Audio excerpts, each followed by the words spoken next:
Hello friends, welcome back to my studio. Hope you're well, and welcome to part 2 of the development of these more recent works. They did kind of start off as landscapes, but I'm really trying to transition into a more abstract form, so I'm really trying to stay in the play and exploration. And so today, if you haven't seen part 1, I will link it here on the screen and also in the description box, so you can follow along in proper order. Today I am adding back in some charcoal. You may have seen a video where I was outside in the yard draping the paper over some logs and some trees and trying to get some very organic, random mark making with pencil and charcoal.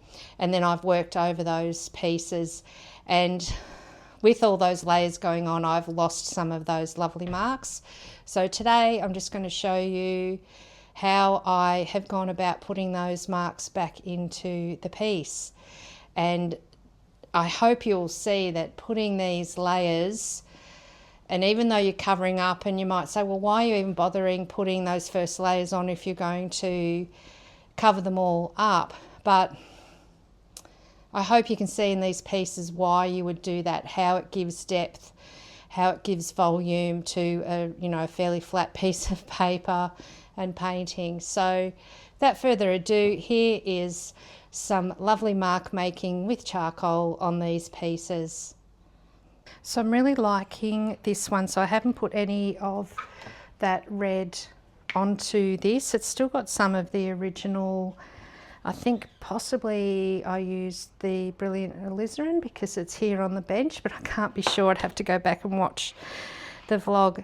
What I'm loving is still seeing these pencil marks. So the charcoals, just bring that back in. And this one, I haven't got much of it at all, so I'm just going to bring a lot of that back in.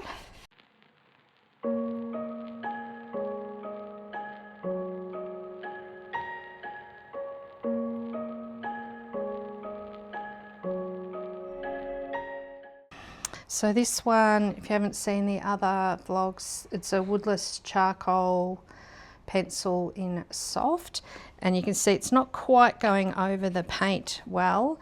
This is a straight charcoal pencil in a medium.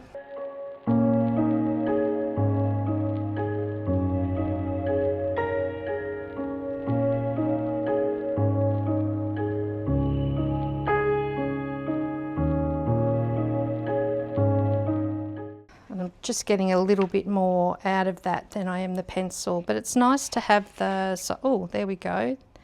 So it's going over this better than it's going over this area. I think that's one too many there, so just rub that one out.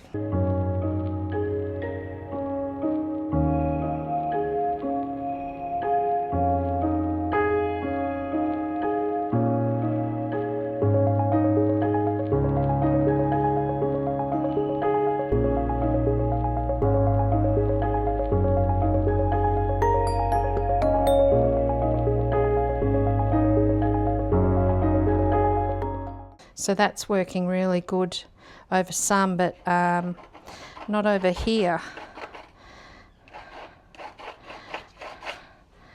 But that's okay.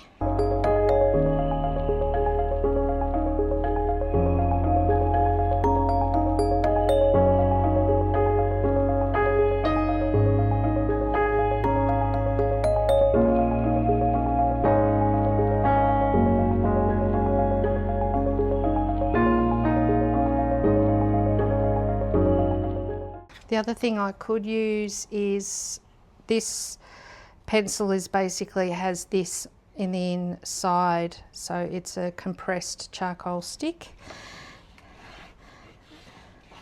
And yeah, I'm getting more of a mark with that one. And then I can hold it really lightly and get a soft line.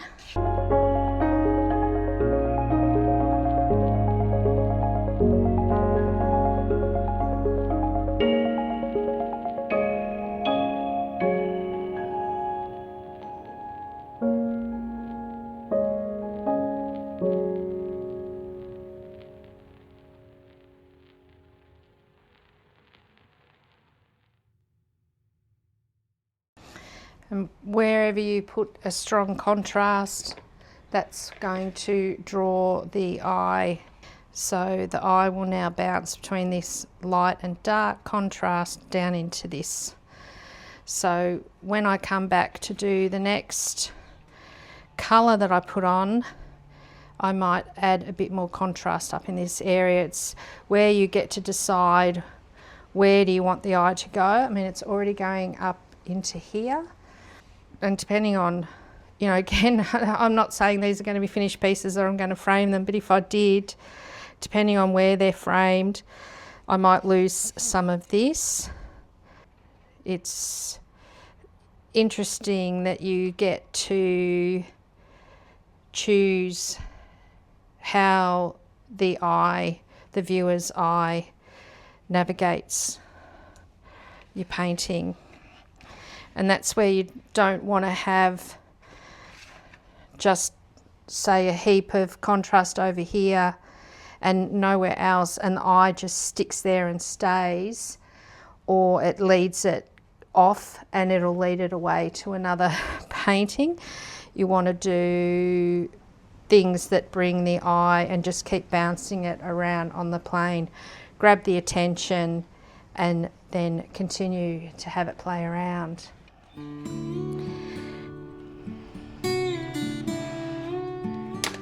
Oh.